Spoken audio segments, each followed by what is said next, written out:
Perfect. Hello, everybody. I'm Paulina. I am super excited to be teaching this class today because whenever I first started, I actually took Ignite like 3 or 4 times back to back. Every time our Market Center would put it on, I would take it because each time, oh my gosh, let me mute my phone. Each time I was able to learn something new. So I hope you guys get the same thing out of it that I did. And it's probably going to be overwhelming. I'm seeing a lot of new agents on here, a lot of new faces, a lot of people new to business. So it may seem overwhelming at first, but just believe me, even if you take one little piece of information from it, one little nugget, it's going to help you so much in the long run and help you in the overall picture. So like I said, just to introduce myself, my name is Paulina. I've met some of you before. I'm around the office all the time, goofing off, talking to agents, annoying agents. I've been in the business since March of 2019. And my first full year in real estate, I did a little over 12 million. My second year, I did a little under 12 million. This is going to be my third full year in real estate. And my goal for this year is 10 million. Not to brag, but just to kind of put it into perspective for you guys. What I've been doing is I got Rookie of the Year for our office at Keller Williams, Rookie of the Year for the local GSBOR board and our region. So I really took this very seriously. I hit the ground running, and I'm hoping you can all do the same because it's very doable. I know it's scary when you first start, but like I said, when I first started, I'm very competitive. I hit the ground running and here I am. So I'm hoping that you guys can do the same. And that's one thing I love about Keller Williams is all the resources and trainings we provide to allow our agents to be successful and learn from other agents. And that's exactly what I did. I took that opportunity. And whenever I first started, I was in each training class. I was trying to learn and absorb as much as I can and then apply it to my business and my success. So really quickly, I want to see who's all on here. And you don't have to go into like super detail your whole life story. All I want to know is your name and how long you've been in business, how long you've had your license. So we're going to start with Josh. Hey, my name is Josh Johnson. I am basically just starting, so Awesome. haven't been in business for any time. Awesome. And you came, I sat down and talked with you, and so you came from the lending industry, correct? Yep, I've got about 2 years in lending background, so a little bit of background, but not specifically in selling houses. So awesome. Okay, well, welcome. We're very excited to have you. And then we're gonna go down to, I can't see your guys' names.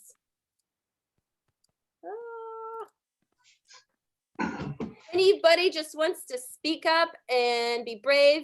I want this to be interactive. I don't want to sit here for the whole 2 hours, which I don't even know if it's going to take the whole 2 hours, but I want you guys to participate. I want this to be interactive. So anybody that wants to jump in, introduce yourself, the faster this goes, the faster we can get into the learning.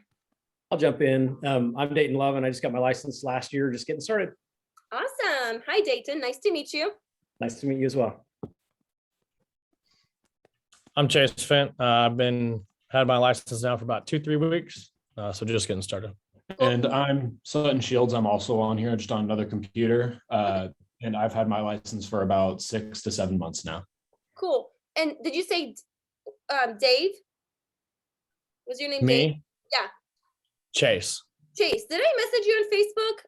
Were you asking me about getting your license? I don't know about that. Okay. Maybe Maybe it was somebody different. Never mind. Let's carry on. Hey guys, I'm Jordan Milford. I just got my license as of Thursday, so brand new. Nice. Awesome. Welcome and congratulations. Thank you.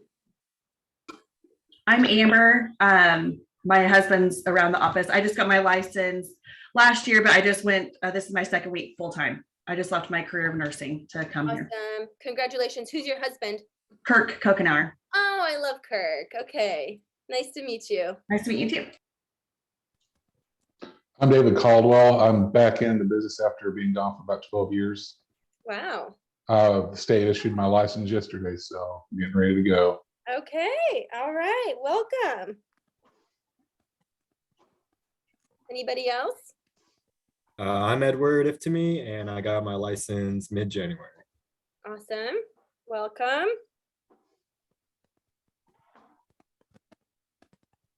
Is that everybody? Or are we looking- I'm Nathan Blanton. I got my license in November. Cool. That's awesome. Hey, sorry, I've been trying to eat, so I've been kind of off camera. I'm Brian Jackson. I got my license in 1999. Hi, Brian. And I've actually done a few Hello. things with Brian. He is, if you ever have a chance to work with him, he's an amazing agent. Actually, my second deal that I ever did was with Brian. I didn't know that, but that's cool. Thank you. Yep. Anybody else?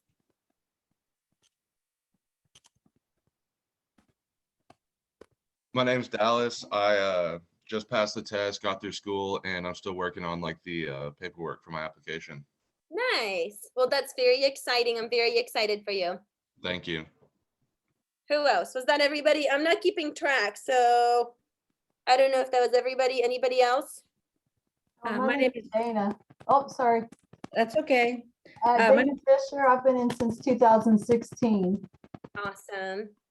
Great to have you. Thank you. Tammy Gore. I'm the new admin for Kim Mooneyham, but I'm working to get my license. Hi. Oh my gosh, Kim actually just called me like 30 minutes ago and I had to ignore her. All right, anybody else? Was that everybody? Okay. If I missed anybody, I'm sorry. You can introduce yourself on chat. And like I said, I want this to be interactive. So if you guys have any questions throughout, I want you to either, I don't know, unmute yourself or put it in the chat. I will try to watch the chat as much as I can. So what are we going to be talking about? Yesterday, you guys learned about prospecting. Today, we're going to go into marketing. And I'm sure a lot of you already know what marketing is. So it may seem very basic and simple, but every successful business starts with a good foundation. So that's kind of what Ignite is designed to do, is help you set that foundation and set you up for success. So before we get started, I want to know what you guys learned yesterday from Brian Fisher, which by the way is an amazing agent. If you have the chance, definitely sit down with him and pick his brain. So I want to hear a few ahas from what you guys learned yesterday about prospecting.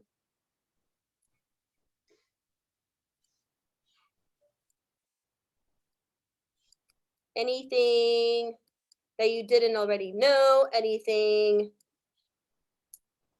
I wasn't super familiar with RedX, and Brian uses that, a dialer, and he was telling us he spends about 80% of his time prospecting. So that was interesting to learn about the dialer that he pays, I think 130 bucks a month for. That sounds like he uses regularly. Okay, very nice. Anybody else? Any ahas from yesterday?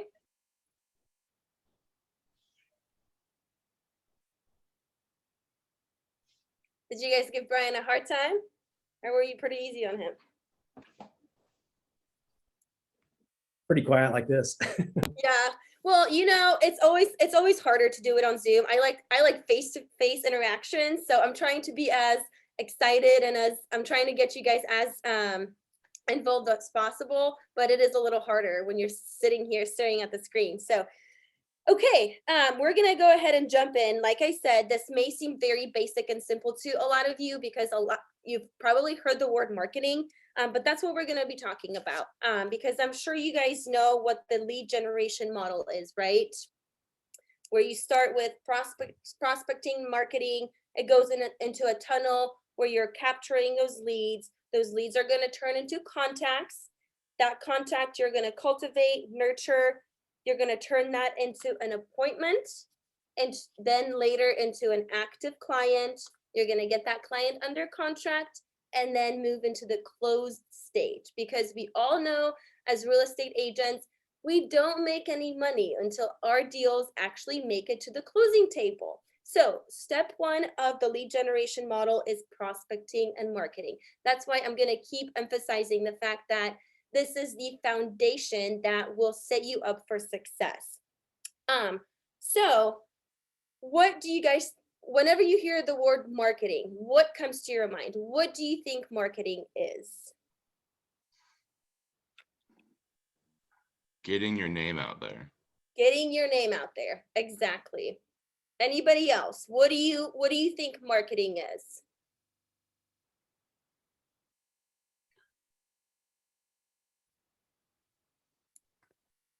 I would say for finding leads. Finding leads, yes. So, and you're both right. The goal of marketing is attracting people to your services. So you're attracting and promoting yourself, because that's really what our number one jobs as real estate agents are. A lot of people, I'm sure everybody knows at least 5 real estate agents. So what makes you stand out from somebody down the road or somebody at a different brokerage? It's your marketing, and it's how you prospect. It's lead generating. So like both of you guys said, marketing is very simple. It's just attracting people to your services and promoting. And marketing and prospecting are actually very similar. They go hand in hand. The goal of marketing is to enhance your prospecting. So marketing should be a tool that enhances, like I said, enhances prospecting. For example, if you're outdoor knocking around an open house, you leave a piece of information at the house. Then later, those homeowners who actually didn't answer the door or were not home, you can use that marketing material as a source for follow-up. So later on, you can call them and say, hey, I stopped by your house, I door knocked it, you weren't home, I left a piece of information with a house that I listed down the street. Did you have a chance to look at it?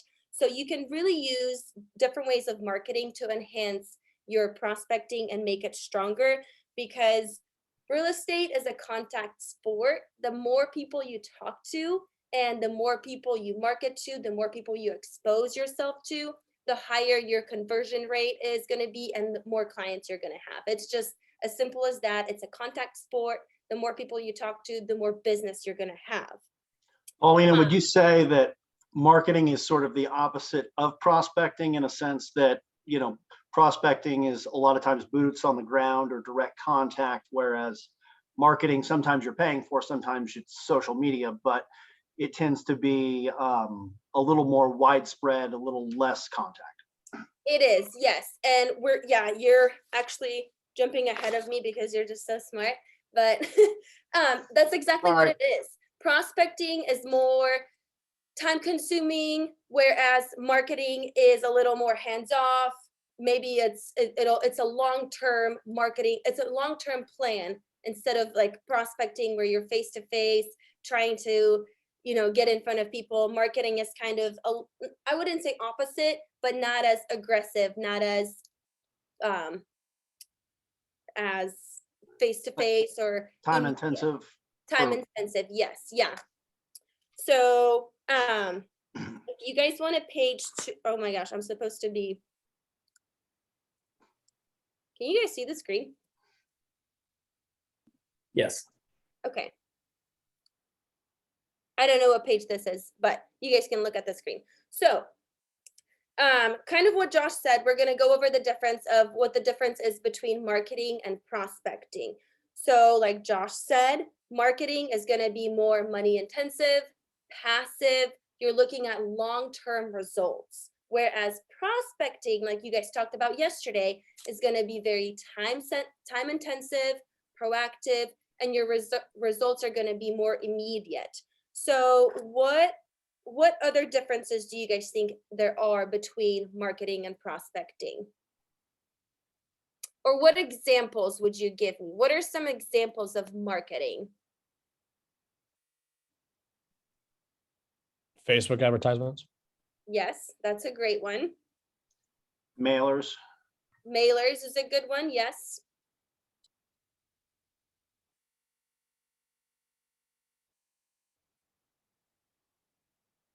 Anything else? Any other marketing? A billboard. A billboard, yep. What else?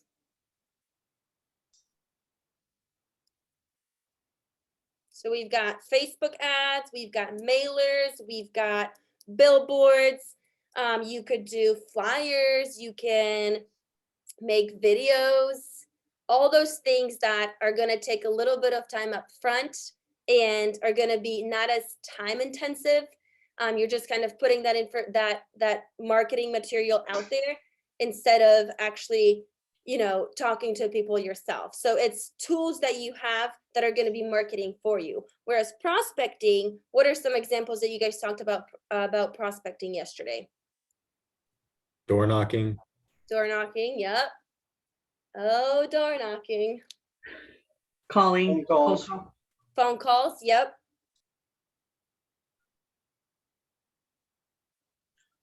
Open house. Open houses, yes.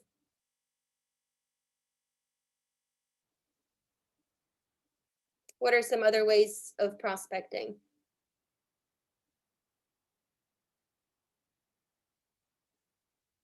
So calling, open houses, door knocking. I would say networking events, any face-to-face network event, like networking parties. You can even send out text messages. You can send out Facebook messages. All those things that you're hoping to get immediate results versus the long-term results that you're doing with marketing. So the way I look at it when I look at marketing versus prospecting is marketing, you're promoting and attracting on a long-term basis, and prospecting, you're identifying potential clients and finding them for those immediate results. So what other examples, I don't know your other businesses that you came from, have you guys done any marketing, any prospecting? What ways of prospecting or marketing have you guys done in your previous jobs?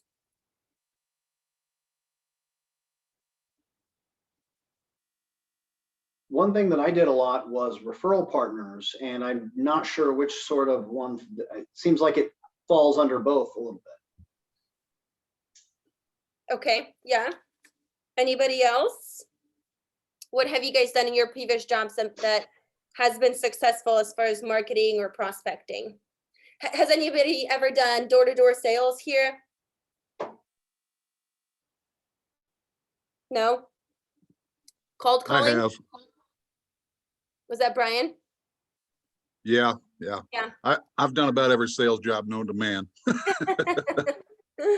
So let me ask you this, Brian, do you door knock right now for real estate?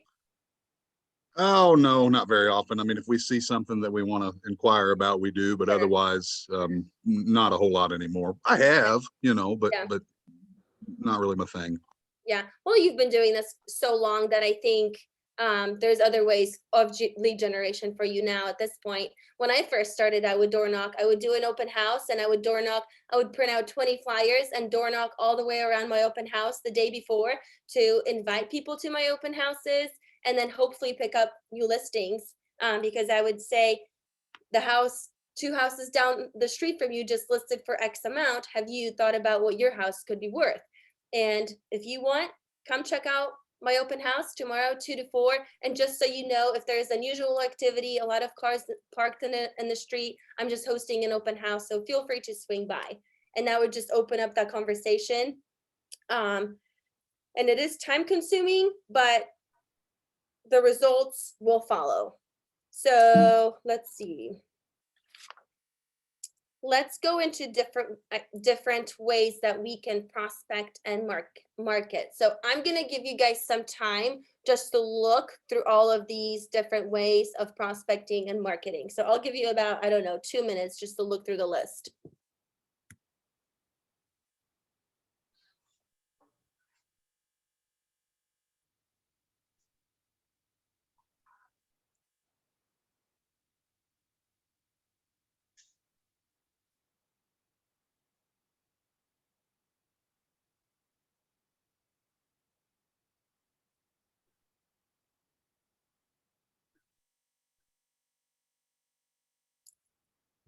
So as you can see, there are a lot of different ways of prospecting, marketing, and both. When I first started, I tried just about everything. I mean, I would be calling for sale by owners. I would be calling expired listings. I would be door knocking. I was doing open houses. I was messaging people on social media. I was messaging my friends. I mean, I literally tried everything. The nice thing is you don't have to do everything. It's about finding out what you enjoy and what works for you. So right now, my top 3, I would say, are open houses, social media. I focus a lot on social media, and then my sphere of influence and my past clients. So I'm not really calling for sale by owners anymore. I'm not really calling expired listings. I don't really do much door knocking anymore, but it took trial and error and consistency of me going through all these different ways of prospecting and marketing and figuring out what works for me and what I actually enjoy doing, because we all are doing this job for a reason. We want to enjoy what we do. And if you're stuck doing things you hate, it's going to be very easy to burn yourself out and just absolutely hate this job. But if you find something that you actually enjoy, it's very easy to make money, and you can be making money doing what you love. I mean, if you want to start doing open houses so you have that face-to-face interaction with people, or if you want to, I don't know, you might like door knocking. I don't know. I enjoyed it at first, and then it got really tiring. I'm like, okay, this is too much. But it's about finding the things that you enjoy. And as you can see, there are different ways, different methods of doing that. So have you guys done any of these things? I know a lot of you said you're pretty new to the business. So what have you guys been doing so far? Have you been trying any of these things? Have you been doing open houses? Have you been calling people? How are those things going for you guys so far? So I haven't tried anything yet, being just Thursday when I got started with my license. I do have a question though. So you do open houses, social media, and SOI mostly now. When you first started, what worked best for you out of all the things you were trying? Like, what was your main thing that you really was like, okay, this is actually working for me? Sure. Open houses always worked for me. I think I probably did an open house every weekend for like the first year when I first started. So that was very successful. And not to kind of get off topic, but this was a great question. A lot of people can do open houses, and that's great. I mean, Sunday 2 to 4, what's 2 hours, right? I took it a step above that. Like I said, before my open house, I would make a post about it on social media and share it out to my personal page. I would share it out to different Facebook groups. And then I would also set out open house directional signs, usually on Thursday. And then I would door knock before my open house. So usually on Saturday, like I mentioned before, I would print out about 20 flyers with just the MLS sheet of the house that I'm going to be hosting at, with a big open house Sunday 2 to 4 written across, something very basic. And then I would make it a point to hand those out. And by that, I don't mean just slide it on somebody's front porch. It would have to be an actual interaction. So I would not go home until I talked to at least, I don't know, 15 people, 20 people, and invited all those people to my open house on Sunday. So I would do that. And then I would say the most important thing, which you guys are going to learn about open houses, and Austin is going to be teaching that class, and he's also very good at doing open houses. Your goal at an open house is to get the people's contact information and create a relationship with them, build rapport. So whether it's a sign-in sheet, whether it's an iPad that they can drop their name, phone number, email, whatever contact information you're trying to gather, that is going to be the most important thing when you're doing an open house. A lot of people are going to be hesitant to leave that information with you because they literally just walked in, they don't know you, they don't want to leave their personal information with you. But if you come across as a trustworthy person, if you build rapport with them, and if you come from a place of contribution and show them value, they're going to be more likely to leave that contact information with you. So then you can be of assistance to them. So I the thing I find most successful is having an iPad right at the front door, and I ask very basic questions. So your name, phone number, email, and then do you have an agent? And yeah, so those are the questions that I ask. And another very important thing about open houses is the follow-up, because even if you give them your phone number or give them your business card, 99% of the time, I would actually say 99.99999% of the time, they're not going to reach out to you. They're going to forget. I mean, yes, this was a great interaction. You made a great impression on me, but they go back to their life. They have a busy life. They forget. So the key in successful open houses is the follow-up. So whether you send out an email thanking them for coming to the open house, or a text message right after the open house, or if you do that on Monday, it's important to actually take the time and reach out to those people that you came in contact with. So yeah, open houses was always successful for me. And then also focusing on my sphere of influence has always been successful. I'm a pretty social person. I'm an extrovert. I know a lot of people. So even before I got my license, I would already be messaging people saying, hey, I'm looking to make a career change. I'm getting my real estate license. If you know anybody that's going to be looking for an agent, looking to buy, sell, or invest in real estate, please keep me in mind. I would love to help. So I would say those two have always been pretty successful for me. Paulina, can you talk about FSBOs and what the angle would be? Like, are you trying to be able to get paid with a buyer? Would you be trying to take the angle of actually having them list with you? And what sort of, it seems like it could be sort of treading on dangerous water sometimes. Mm-hmm. What, how have those gone, and what are your thoughts? Sure. And I used to call for sale by owners when I first started. I don't anymore. The market is a little different now.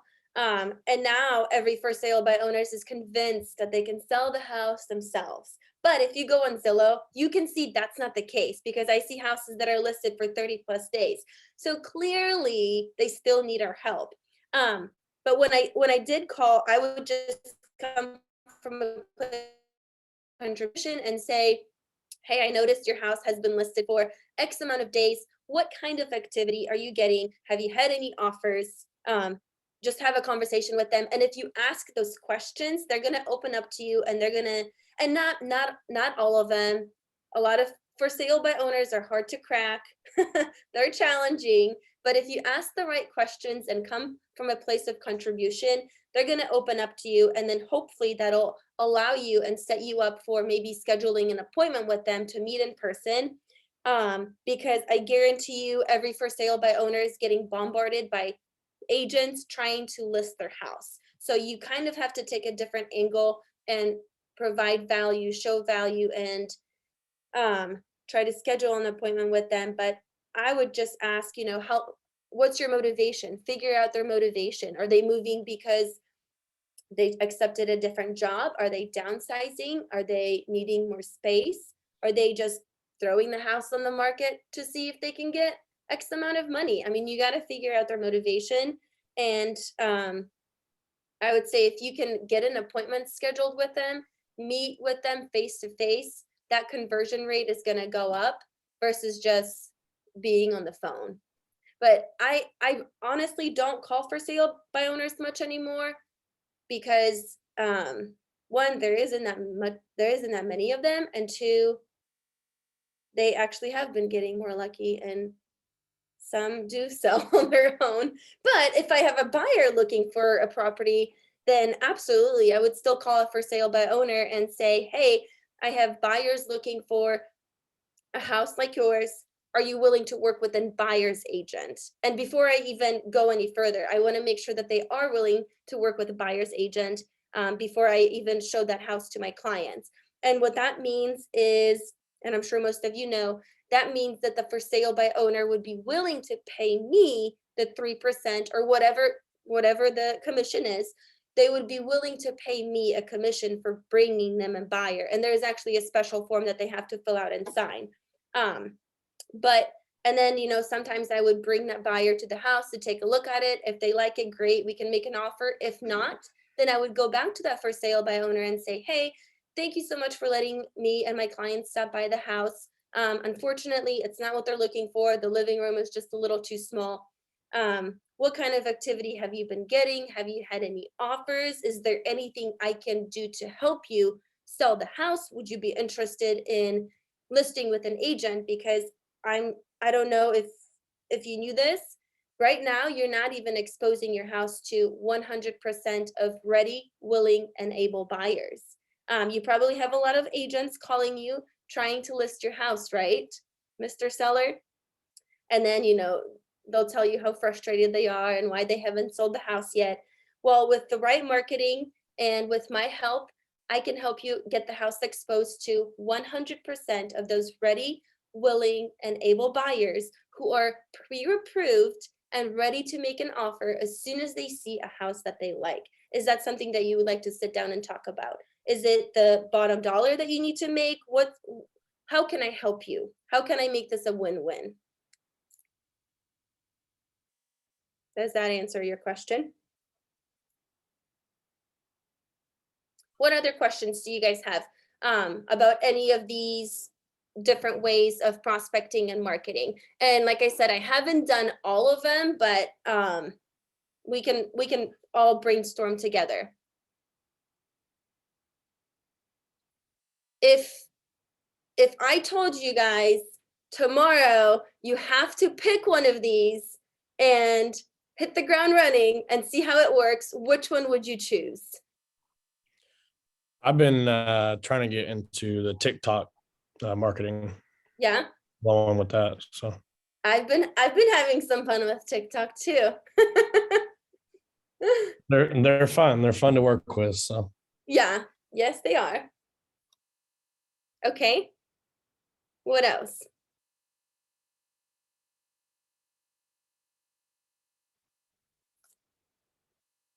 Would you guys, I don't know, have any of you tried cold calling for sale by owners or expired listings? How's that going? I see. doesn't work too well. No? In my experience. Yeah. And you're all newer. And I think the most frustrating thing about this job when you first start is the results are not going to be immediate. But the number one secret is consistency and actually sticking to it. Because if you try something for a day or two, you're not actually going to be able to know if it worked or not. But if you stick to it for a little longer, you'll be able to tell if what you're doing is providing results. I called an expired, it's been probably 4 or 5 years ago now. I'd shown the property while it was listed. I recognized why it didn't sell. And so I called him after it expired, like 2 days after it expired. And I said, hey, you guys still want to sell your house? And he's like, I don't know. We're kind of put out by the whole ordeal. And I said, I know why it didn't sell. And he said, why? And I told him, and I said, I've got a contractor that can take care of it and blah, blah, blah. And so we literally had my contractor take care of the little issue in the kitchen that I saw. Put it back on the market for the same price it had previously been on, went under contract in about 48 hours. Wow. And so that was from one expired call. Now that spiraled because I sold them their next house. I sold that house for them, sold them their next house, sold them a lake property. And then recently, and sold her sister's house and her a new house, and her sons sold him a new house. All right. And so this whole deal 5 years ago turned into about $2 million worth of volume over the last 5 years, just from that one expired call. And you just never know when that's going to happen. Exactly. And Brian, what I'm really hearing behind this story is that you took the opportunity and provided value to them. Because if you called them just asking and begging for business and having what they call commission breath, I guarantee you that seller probably would have not relisted with you. But by coming from a place of contribution and providing value and offering a solution, they probably saw something different in you and decided to use you as an agent. So I love that story. That's great. And now it's trickled down to continued business and continued referrals, which, I mean, And that's another beauty of this business. If you take care of your people, if you love on your people, they're gonna turn into repeat clients and they're gonna send you referrals. So love that story. That's great. Anybody else have any stories, anything you want to talk about? I saw something on here and it reminded me of Brian Stone. If you guys know him, he's also an agent at this office and he's amazing.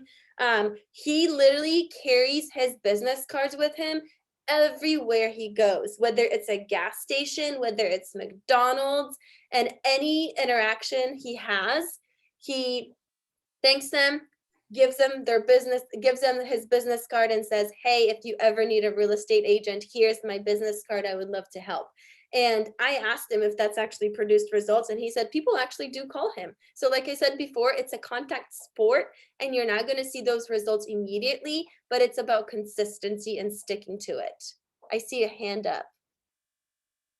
Ask to unmute. Okay.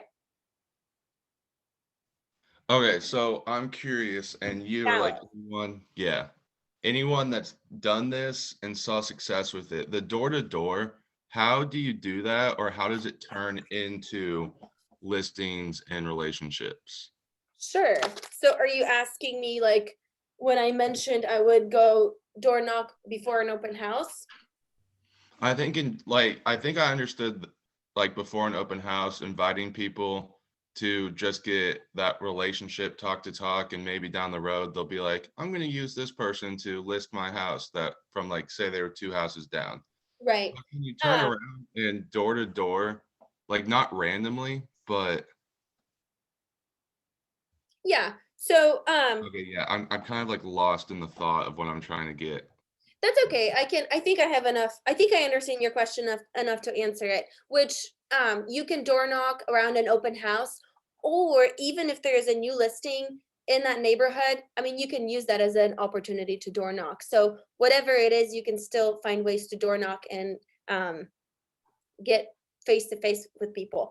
But to answer your question, if I'm understanding it correctly, whenever I'm talking to them, and let's just say it's an open house that I'm doing tomorrow that we just listed at 250,000. I will invite them to the open house and say, did you know that we just listed that house at 250,000? When did you guys buy your house? Have you thought about how much your house could sell for?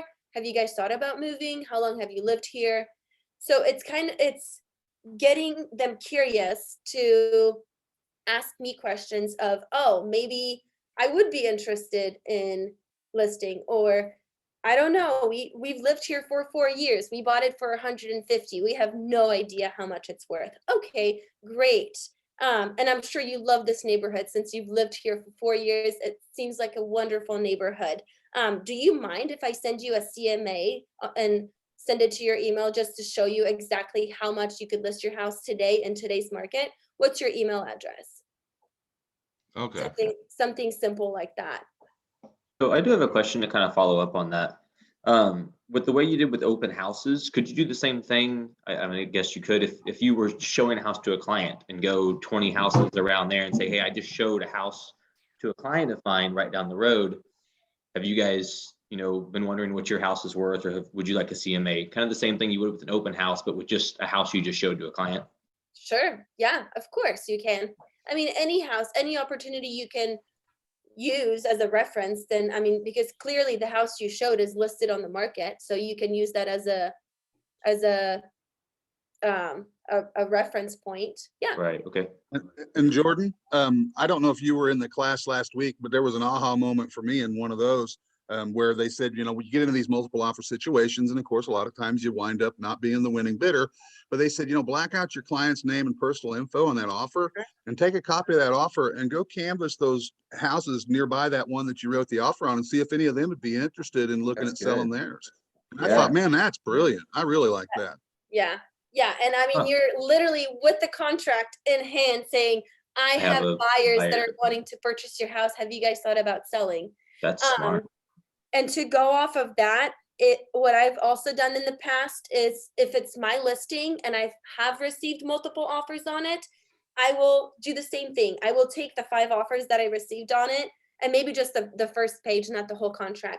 black out sensitive information and then door knock around that and say, hey, listen, what you're looking at right now is 5 offers that I just received in the last 24 hours. Have you thought about selling? So, okay, any other ones that you guys wanted to talk about? Any ahas, any other ideas that you may have?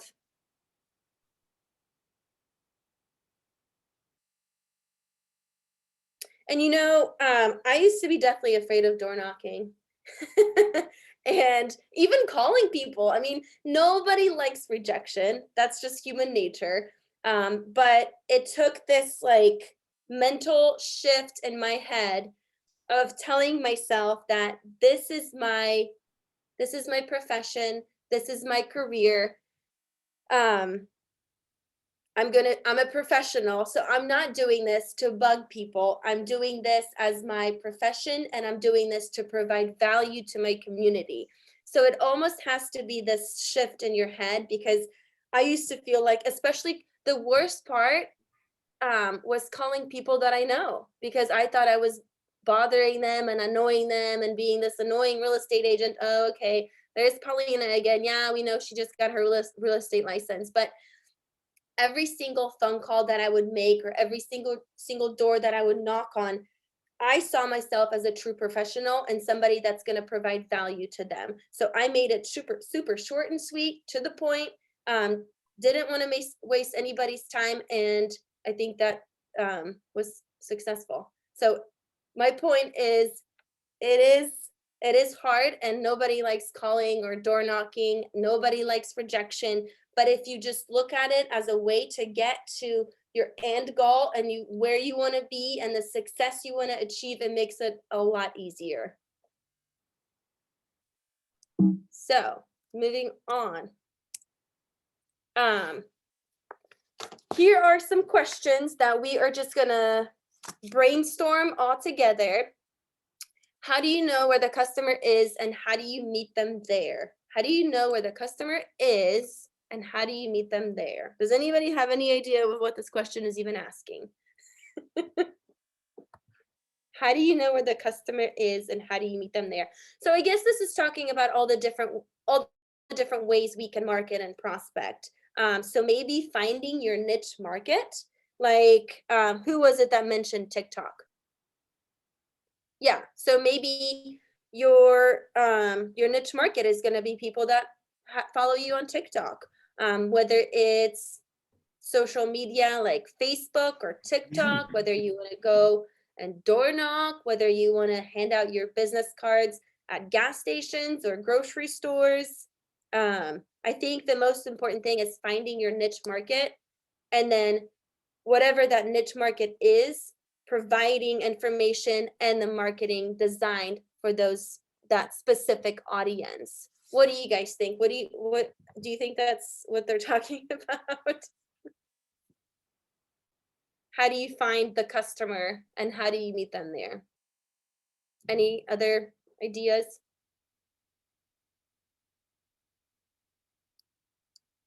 Okay, we'll move on to the next question then. They need to cross that off the list. Can you guys be more clear about your questions, please? Thank you. Okay, how do you communicate your value proposition? Anybody have any ideas? How do you communicate your value proposition? I keep talking about you have to provide value. You have to come from a place of contribution. So what are some ideas? How can you do that? You can offer a CMA report. Mm-hmm. So who are you offering the CMA report to? Homeowners. Okay, are you calling them? Are you door knocking? Are you messaging them on Facebook? Probably Facebook, yeah. Okay, so you're literally just messaging people and saying, hey, we've seen a X amount of increase in home values over the last 12 months. Have you thought about what your house is worth? Can I send you a CMA? Yeah, I've also done that with for sale by owners, or expired listings. Mm-hmm. So after you send that CMA, what's your next step after that? Just to follow up with them. Okay. And are you seeing results? Are you setting No. appointments? I haven't, no. Okay, so what can you do differently to see more results in, because going back to the lead generation model, I mean, it sounds like you're making those contacts and you're cultivating the lead, but you're not necessarily turning them into appointments, which then leads to closed, which is how we make money. So Right. what can you do differently to maybe schedule the appointment? Hmm. And I'm just talking out loud. I'm brainstorming out loud with you guys. Well, if I knew, I'd be doing it. Yeah. Does anybody have any ideas of what she could do differently, of maybe figuring out a way to meet with them face to face? I think face-to-face always trumps virtual. I mean, it just does. And I mean, if nothing else, when you're standing on their doorstep, they got to at least give you an answer. You know what I mean? They got to at least look you in the eye and I mean, they might tell you to buzz off. Probably not though. I mean, most of the time people are pretty nice. You know, I've only I've had been told a that handful of before. people in 22 years.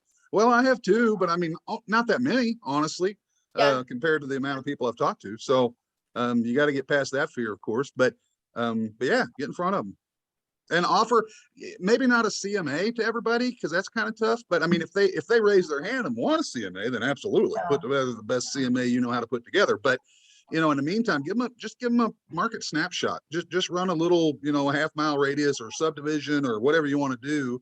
And just say, hey, thought you might be interested to see. A lot of people don't realize how much these prices have gone up the last couple of years. So I thought you might find it interesting. If I can ever be of any help, please let me know. You know, do you mind if I, you know, include you in my monthly newsletter, email, or whatever whatever that next step of value, that next value proposition you can, because then you can get their information and start running them through your drip campaigns and whatever you've got set up and so on and so forth. It's a longer play, but it'll work. And it's not always a longer play because sometimes you're going to get there and they're going to be like, you know what, we were just thinking about selling our house and wondering what it'd be worth. And, you know, and then boom, you're in, you're past the first few steps then. Yeah. Yep. Yeah. Yeah, that's great. Good. Ryan, are you teaching any of these classes? Well, you should be. Yeah, and that's great. So I guess what you're saying is not necessarily give it away right away, but kind of build up the value and then lead up to giving them the CMA, which the best way I found to get face to face with people that I'm trying to provide a CMA to is if they do want one, I'll say, okay, great. I would love to help. In order for me to come up with a more accurate value, I would have to see the house in person. It takes me about 5 minutes to walk through your house. When can I stop by? Does tomorrow at 12 or Friday at 2 work better for you?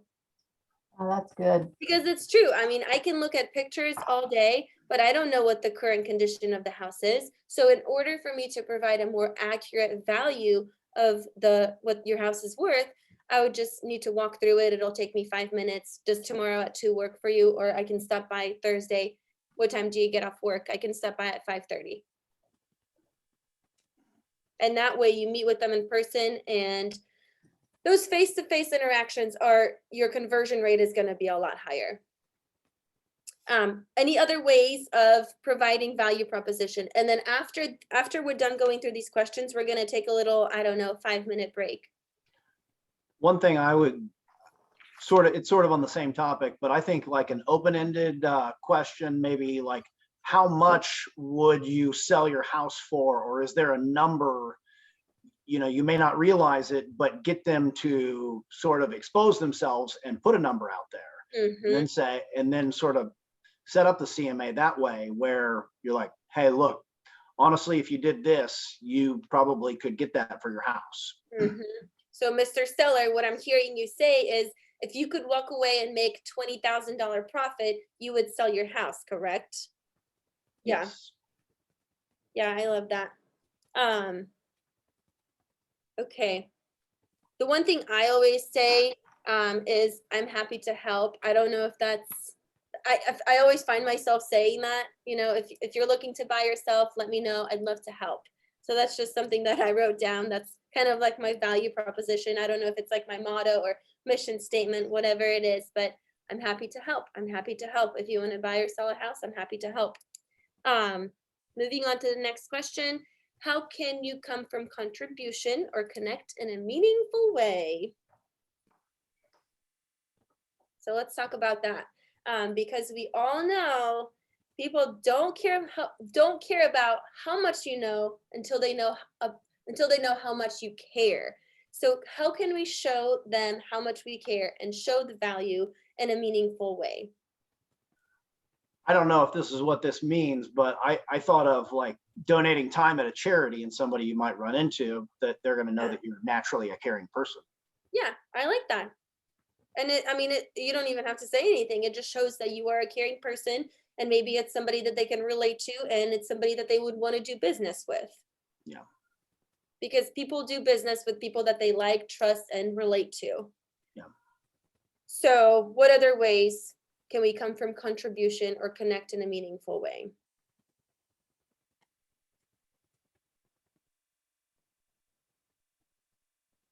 Any other ideas?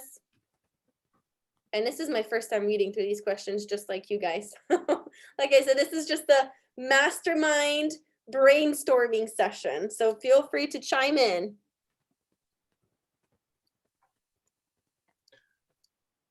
I had never really thought about it before, but I've coached like kids sports, and you tend to connect with a lot of parents that way. I'd never really considered it. I mean, you're sort of growing your sphere, but I never really thought about it as a direct way to build clients. But technically that's what you're doing. Yeah. So your way of lead generating is just focusing on things that you're already doing, and just touching those people that you're already close to. Okay.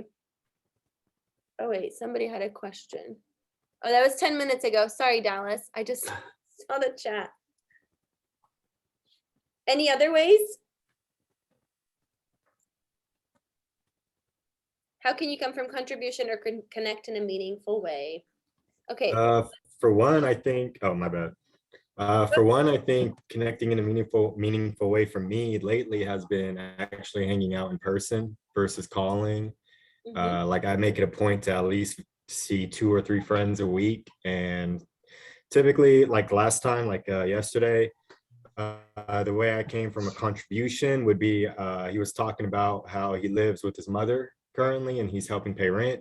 And I just kept asking questions about like his happiness about that and any goals he has. And then I talked to him about like the mortgage rates and how he can better set himself up for the future for it. And so to connect, it's more like just hang out, and to come from a contribution, it's ask questions and care about their situation. Yeah, I love that. I love that. And you're still thinking real estate. How can I sell this person a house? But you're not being this pushy salesman. You are literally asking them questions. How can I make your situation better? What can I do to help? I love that. And you're saying just sitting down with those people and having meaningful conversations, which I also love. Blake Cook, I don't know if he still does this, but he takes people out to coffee. So whether it's old friends or people that he used to work with, people that maybe he knew and kind of just fell out of contact with, he asks people to coffee and has coffee with people with his sphere just to connect. And he doesn't even talk about real estate. That's the great part. He literally will ask people to coffee and just ask about their lives and how they're doing, how's their family, how's the job going, and it naturally always turns into a conversation about real estate, but you don't have to make it about that. And that's something that I now do as well. Whenever I connect with my sphere of influence, I don't even ask people about real estate anymore. I mean, I do sometimes because I'm just annoying and obnoxious about being an agent, because I'm passionate about it, so I'm just loud about it. But I don't always do that. And now, since everybody knows that I'm an agent, people will come to me and ask me, hey, Paulina, how's business? How's the real estate market?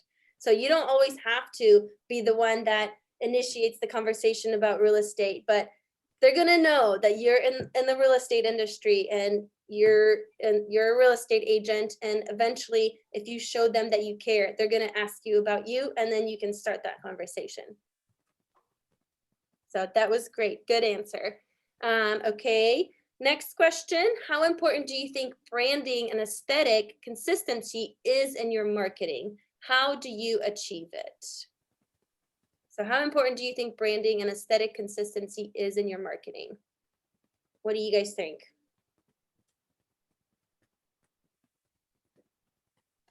I mean, I think it's pretty important because you want to stand out, right? You want to be putting out marketing that will catch people's attention. Somebody was saying something. Yeah, I was just thinking, is it like, I mean, I think of aesthetic as sort of how you, maybe how you're dressed. I'm not sure exactly what the question is asking. Yeah, I'm not either, but that's okay. We can just brainstorm and use it as a mastermind. So let's talk about attire. So you're talking about the way you dress and present yourself. And I think that, I mean, that matters. I look nice today, but I don't always look like this.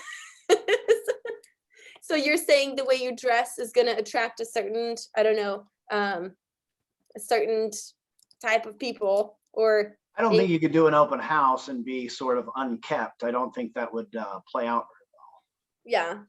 Yeah, you want to appear as a professional that somebody's going to trust with their transaction, because buying and selling a house is going to probably be the biggest transaction in their life. So first impressions are, I would say, pretty important.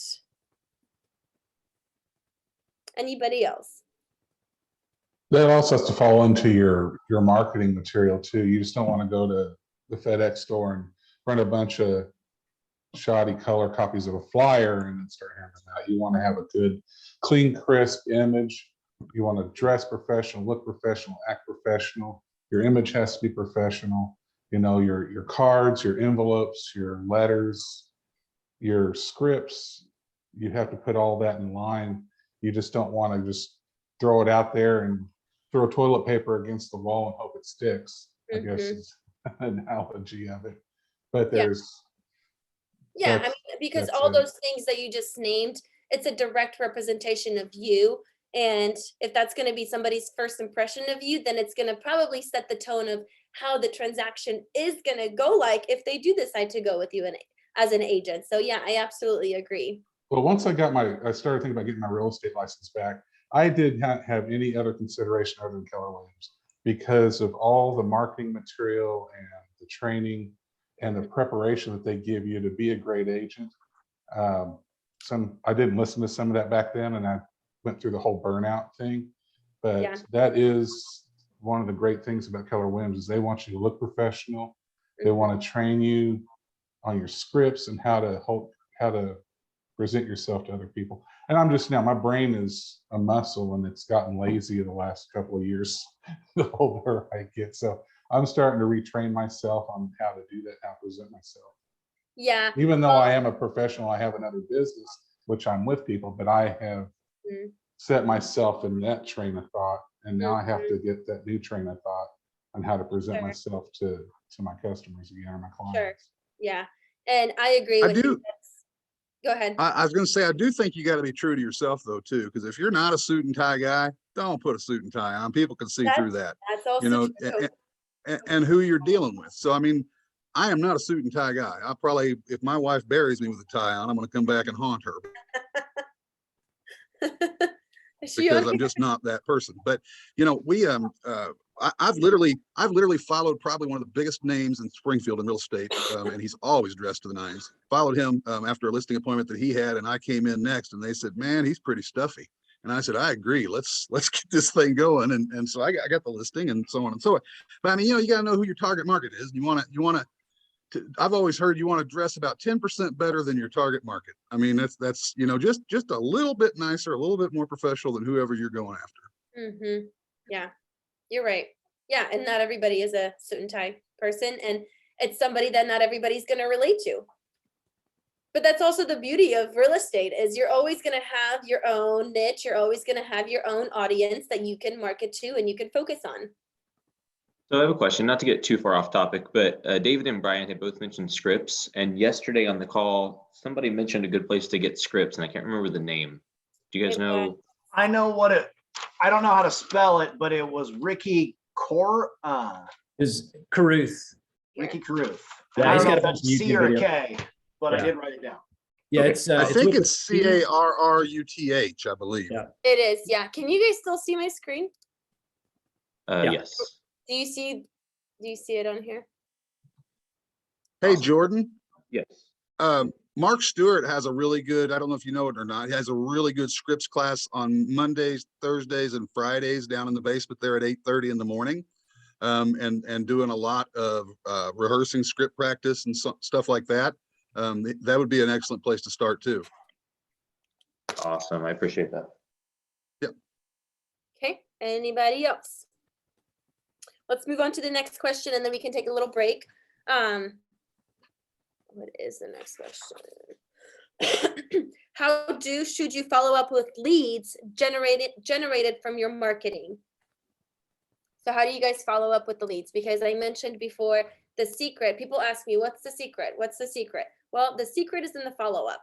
And if you don't do the follow-up, you're not doing your job, because you can capture all these leads, but if you just let them go, they're going to forget about you and they're going to find another real estate agent. So how can we find proactive ways of following up with the leads that we have generated? Isn't there usually, and I've not worked with this, with the system at Keller, but usually you can sort of put a lead in and put a note, or to have the system call you in 3 months, follow up what you were talking about, what the lead is about. Yes, you can. So if you guys are using Command, you can input that lead into Command and set them up. And I think what you're talking about, Josh, is smart plans. You can do quarterly calls, different types of smart plans. You can even create your own smart plans to remind yourself to follow up with these people, whether it's on a monthly basis or a weekly basis, whatever it is. You can put that lead into Command and then set it up on a smart plan to remind yourself that you need to follow up with them. So it is a great reminder, because I mean, once you start picking up clients and you have a lot of clients that you're working with, as much as you love and care about all of them, it is easy to forget to follow up, and it is easy to stay in touch with them. So that is one great system to use through Command to make sure that you're staying on top of it. What other ways? Before Command, I actually used to put it on my calendar. I used to lead generate every day, Monday through Friday, 9 to 11. I would block it out, put it in my calendar, and we'd be calling people and following up with people. So if I had a great conversation with somebody today and I needed to follow up with them in a week, I would just write it down in my calendar. But now, like I said, Command is a much easier and user-friendly way of remembering that. So how else can you be? So that's a great system to use to remember. But in what ways can we follow up with them? So we can call them. What else can we do to follow up with our database, with the leads that we have generated? Email or text. Email or text. Yep. Those are Mail them a very thank you quick. card after they talk to you. Say, thanks for talking to me, let me know if I can help you with anything. Mail a thank you card, yes. Which, if you don't have their address, I've actually done this. If I don't have their address, that's a great way to get somebody's address, is say, hey, I would love to send you a little something. What's your address? What other ways can we follow up with people? So we've got just direct calls, we've got text messages, emails, send a thank you card. And I mean, those are all great. Any other ideas? There's one thing about getting people's addresses, county court or county tax assessor's office. You can go on there and do a whole subdivision, a street by names, however you want to do it. I know Christian County just kind of updated theirs here a while back, and you can go in there and find people's names in the assessor's office or county clerk's office. Yeah, I mean, if they're not willing to give you Yeah. their address themselves. But if you want to target market, there are ways. I'm sorry. Yeah. I was gonna say, yeah, there are ways that you can find their address. Target market a certain area, a certain neighborhood, And that's what I used to do before, is just, do my monthly, newsletter or card or whatever, send out a letter. That's what I would do. And I'm in Nixa, so I do Nixa and do my neighborhood or a couple other nicer neighborhoods. Of course, I live in an okay neighborhood, but but that's a way to get addresses and names for those people who don't know that. Yeah. So you're saying you just go to the assessor's website to get the addresses. Okay. Yeah. Yep. There's also, yeah. I don't know if anywho.com is still working, but you can usually get their address and phone number off of anywho.com. But of course you want to scrub it with the do not call list. Mm-hmm. Unless you've already made contact with them at some point. Right. Yeah. Thank you for sharing that. On that first question there, can I kind of iterate on that? Sure, I think it's where that customer or that client is at the time, and how do you get them to, how do you get there with them? So whenever you first make contact with them, that's whenever you do your drip mail, your newsletter, whatever it is, you stay in constant contact with them. And like I said yesterday, it's like you may not be there for them right now, but you want to be there for them whenever they're ready. You want to be next. And sometimes you're not first, sometimes you're second, but if you're not first, you're last, I guess, in infamous words of Ricky Bobby. But that's the thing. You want to be there when they're ready, and you want to be at the top of their list whenever they're ready to make that move. Of course. So you're saying stay front of mind in front of those clients, because even though they're not ready to purchase a house today, they might be ready in a week. So you don't want to forget about them in a week and allow them to use another agent. So always you just want to stay in front of them. If you talk to them and they don't want to talk to you, keep them in your list, keep mailing to them, keep sending them information, because that's what I do with my cleaning business. I've got anywhere between 200, like I said, 200 and 400 prospects and people that I've talked to over the last 25 years. But and I always build on that all the time. And I send stuff out there. It's passive. I send stuff out there to them, and I'll usually get 2 or 3 leads off that a month. And it's cost me a couple $100. I mail stuff out, but my clients are anywhere from $500 a month to $2,000 to $3,000 a month in income. So that $200 has just turned into tenfold for me. So you want to stay in constant contact with them, no matter if they use you or not right now. You want to be next. Yes. So stay front of mind and be consistent. Follow up. And I even have it written on my board. You guys can't see it here. Our number one job as real estate agents is lead generating and following up. And if you can do those 2 things, you're setting yourself up. That's the key thing, is following up with them. If you got to follow up with them 10 times, you followed up with them. They know that you're there for them. You have took that time and invested the time in them. And a lot of people do respect that, but then there's some that don't. But you want to hopefully they respect that and they think you're next. Absolutely. I love that. Okay, guys, we're going to take a 5-minute break. And then we're going to finish up. We're going to do learn some stuff in Command under Designs. So we're going to take a 5-minute break, and then we're going to pick back up. Okay.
Hey, buddy, how are you? Oh, dude, doing all right. Yeah, I meant to call you a couple weeks ago, and I was out in California taking care of that boot bullshit.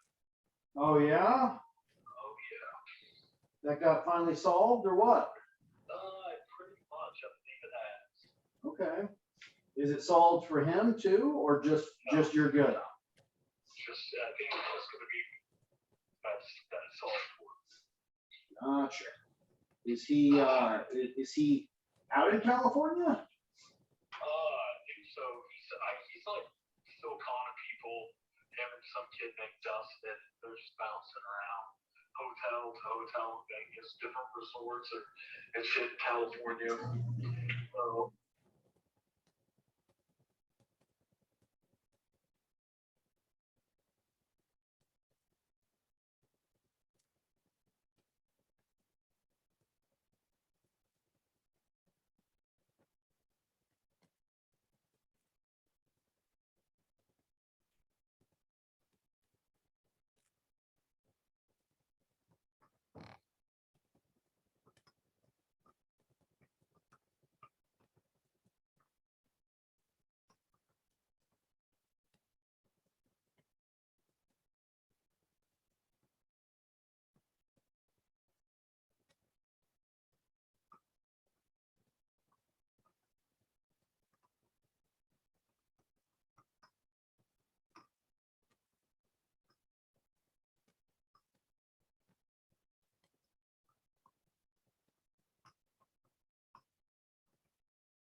Okay, we're gonna pick back up.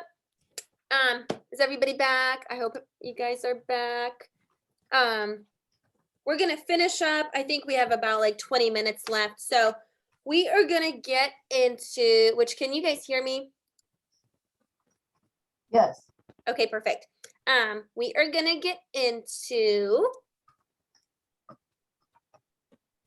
designs and command. So our wonderful command has an awesome feature that you can actually use for your marketing. And I'm gonna play a little video that explains how it works. It's a 10-minute video and they can explain it much better than I ever could. So let me pull that up. Actually, before I do that, can you guys see my screen with my command designs here? Yes. Okay. The first thing you should all do is set up your profile on command. So if you go to command and then in the upper right corner, click on your name, go to profile, you can actually edit your profile here. So you can change your picture. If you click on edit profile here on the right side, you can change all of this. Service area. So I've got Springfield, Ozark, Nixa, Republic, Willard, Fairgrove, Clever, Rogersville, and surrounding areas in Missouri. Why choose me as an agent? You can do a little bio. You can get your Facebook connected, Twitter. I don't have a Twitter. Oh, that's the Keller Williams Twitter. I'm like, wait, what? What? YouTube channel if you have one, LinkedIn, your Instagram, which I need to update. And then you can choose all the different things you can show in your profile. And here's why this is so important. Command has a feature where if another agent from a different area is looking for an agent in Springfield, they can go in here, map, search Springfield, pull up your profile, and actually see a little bit about you, your bio, how much business you've done. And I actually have gotten business that way, is because people said they saw my profile on command and they sent me a referral. So make sure you guys, whenever you have some time, just go to your command and set up your profile. And let me play that video for you guys to show you how easy it is to make designs in command. Oh wait, I need to share my sound. That's Nicole was yelling at me about that.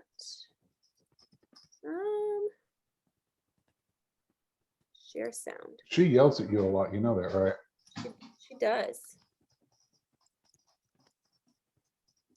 She yells at everybody. Does she yell at you? Uh-oh. Oh no.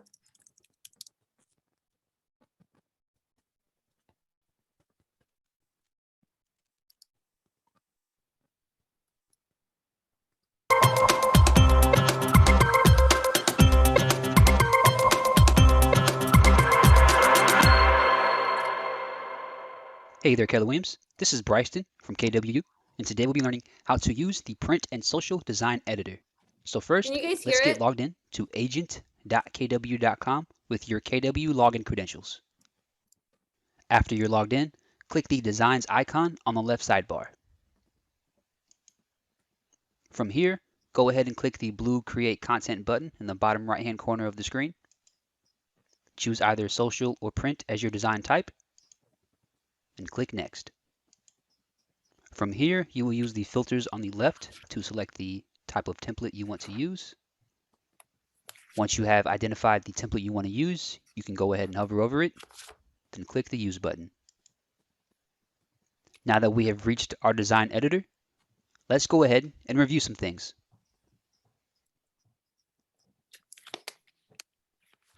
Now that we've reached the Print and Social Design Editor, let's go ahead and review a few things. Up here in the top left-hand corner, you'll find the File button. And as you see, there are a few options here. Save, Show Grid, Manage Bleed, and also you can check the print quality as well. If you click the clock icon, you'll be able to see the previous versions of this design that you have. And you can also revert back to those previous versions if you'd like. And these two buttons are to either undo or redo any changes or updates that you make to a current design. Over here in the center of the editor, you'll find a few tools that you can use to edit your design. You can draw some shapes or just place some shapes. You can also edit the opacity or the color. You can also add different types of frames or placeholders for images. You can also add text boxes up here as well. And over here on the left side of the page, you'll find 5 different panels that you can use to fully customize your design. Here in the Images panel is where you can add images to a design from either your personal asset library or from a library of stock images provided by KW. Or you can also import images from your Facebook, Instagram, Google Drive, or Dropbox accounts, as well as uploading images directly from your computer. To add an image, you'll first need to identify the image you want to add. And once you have found that image, you can go ahead and hover over it and click the plus icon. And when you hover over it, you'll notice that it'll say Use Image. Go ahead and click it, and the image will be added to the design. After the image has been added, you'll notice that there are a few options for you to edit the photo with. You can reposition the image like so. You can also apply a filter to the image by using either a preset filter up here, or you can adjust the photo settings in a more detailed manner over here. You can also adjust the opacity by clicking this icon up here. And this icon up here, if you hover over it, will make the entire image the background of the design. Some other options you'll notice on the right, if you click Transform, you can either rotate or flip the image. If you click Arrange, you can change the layout order of the image or the alignment of the image. And also you can adjust the margin here as well. If you click Duplicate, it would make an exact copy of the image that you've selected.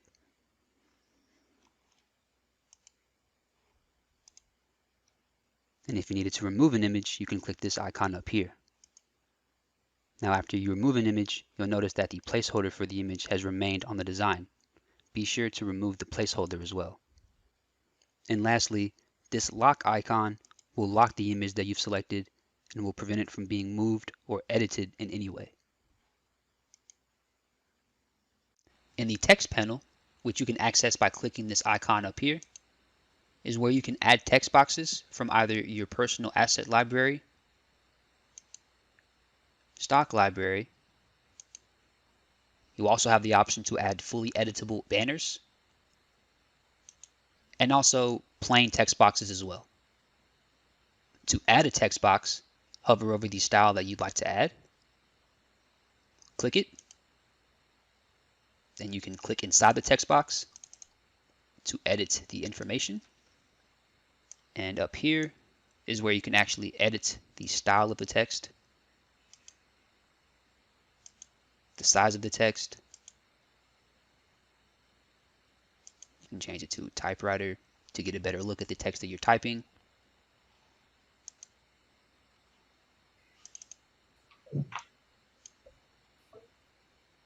And you can also adjust, certain things like the boldness, if it's underlined or not, letter case, the color, and also the opacity.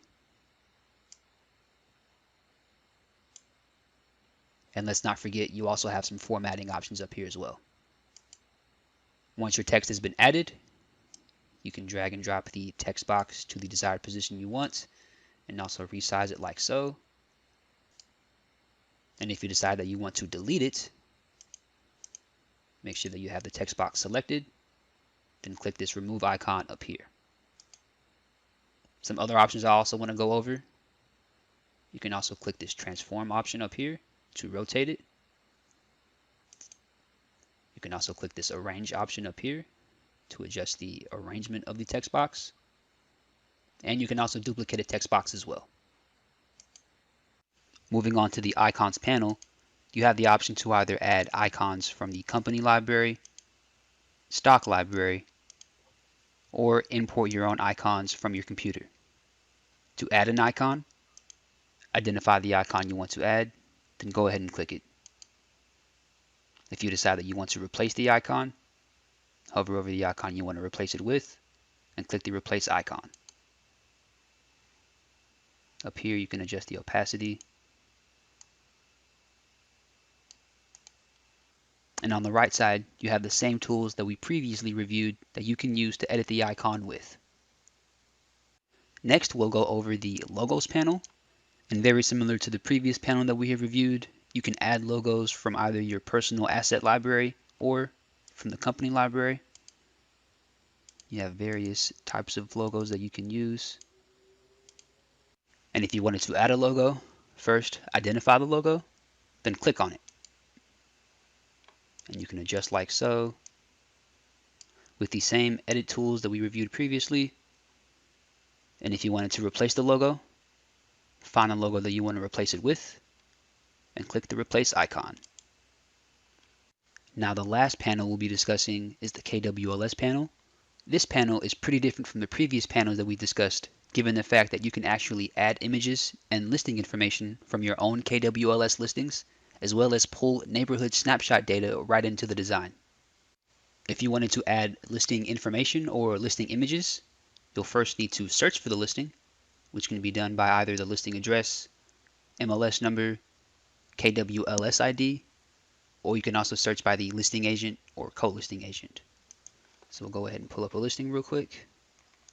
Once you've identified your listing, you can click select, and you can add photos from here.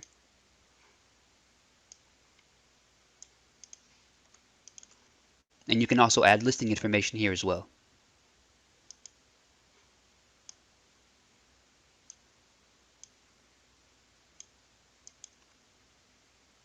If you wanted to add some neighborhood snapshot data, what you'll first need to do is identify the neighborhood you want to add information about.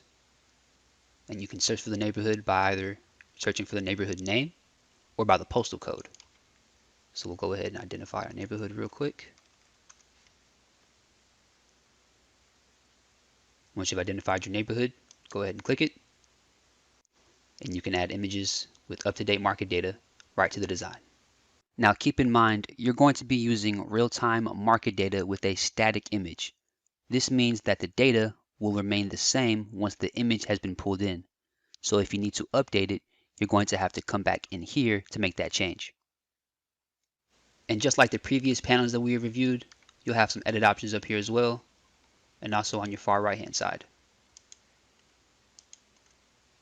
Once you've completely finished customizing your design, you can rename it up here and also download it via JPEG, PNG, or PDF.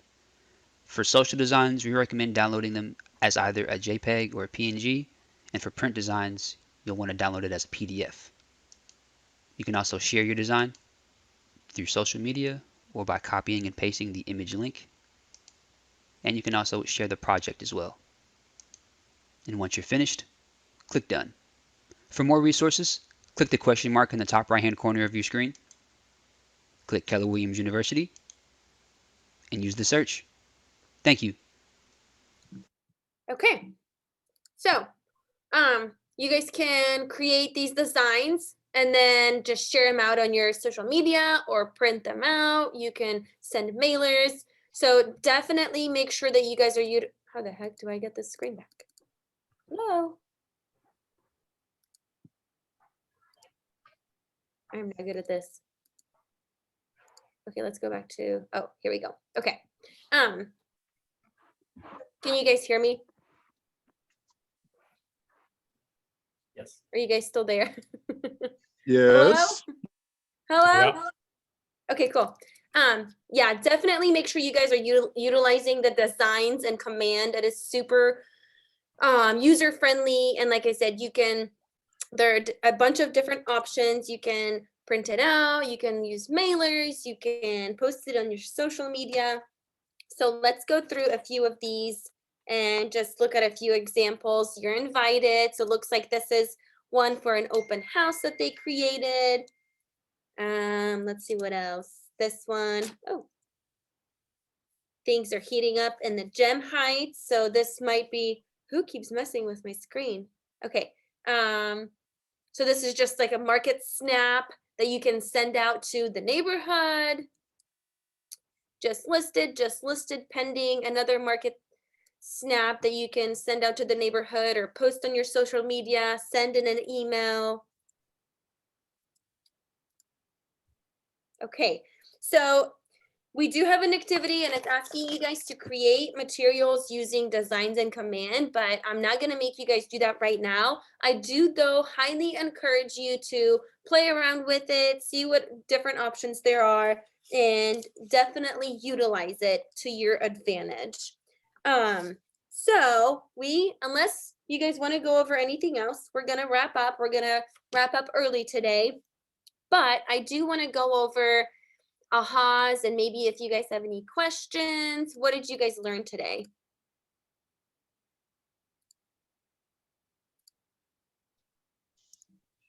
I Anybody? learned I need to play with the designs element in command more. Yeah. For some reason, it's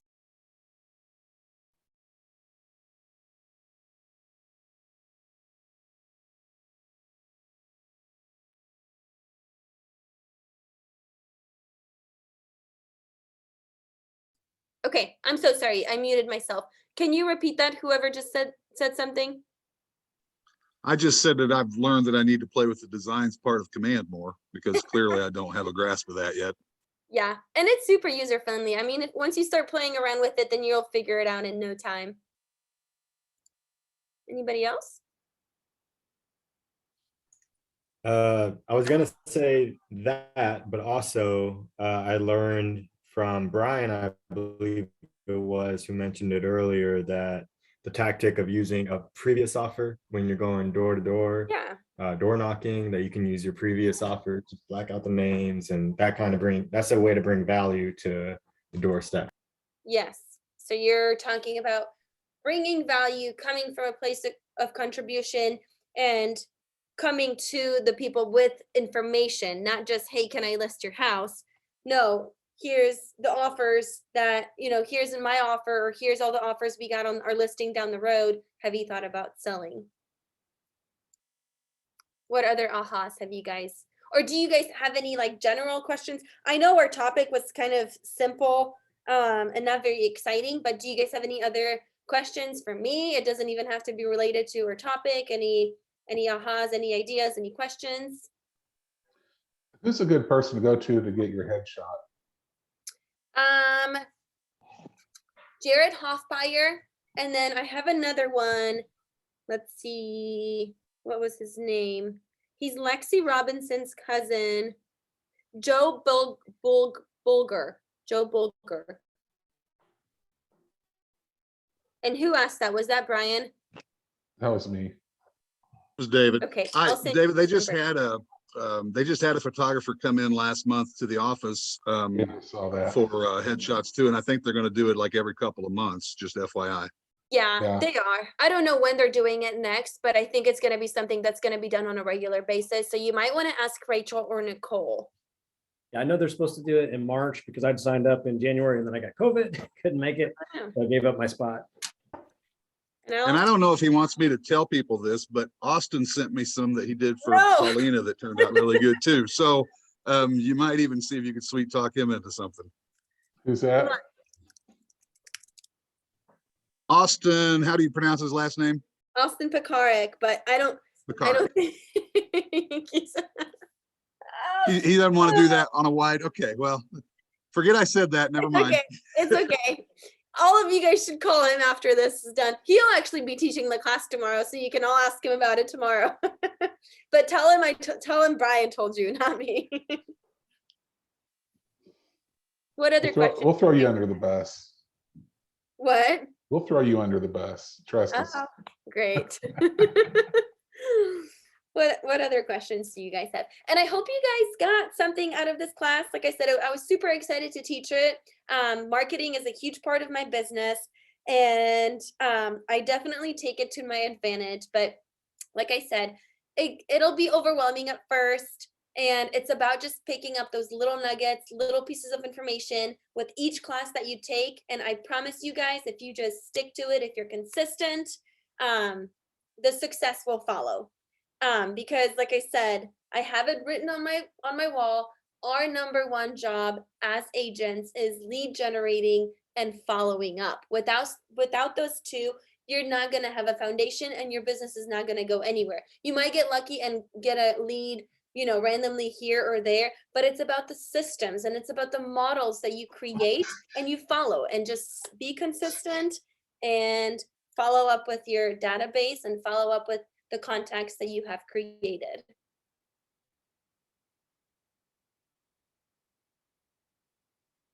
Anybody have anything to add?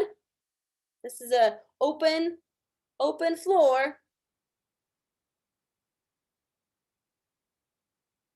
Okay, well, we will wrap up. Like I said, it was a pleasure kind of getting to know all of you. I hope I get to meet all of you guys in person. I hope next time this class is taught, we'll get to have it in person, because it's a lot more fun in person. So good luck to all of you. If you guys ever have any questions, or if you want to bounce an idea off of me, if you want to shadow me at an open house, or go door knocking, whatever it is that you need help with, I'm on the 2nd floor in our building. You'll see my name on the glass, so don't ever hesitate to stop by. I am super busy, always running around like a crazy person, but I promise I'll try to find a few minutes here and there to get to all of you guys and answer any questions that you have, because when I first started, other agents in our office would do the same thing. I would literally go door to door and ask questions and bug people and ask for help, and I try to learn as much as I can, as fast as I can, from some of the top agents in my office, and I'm very thankful for that. So to give back to our market center and our agents, I hope I can do the same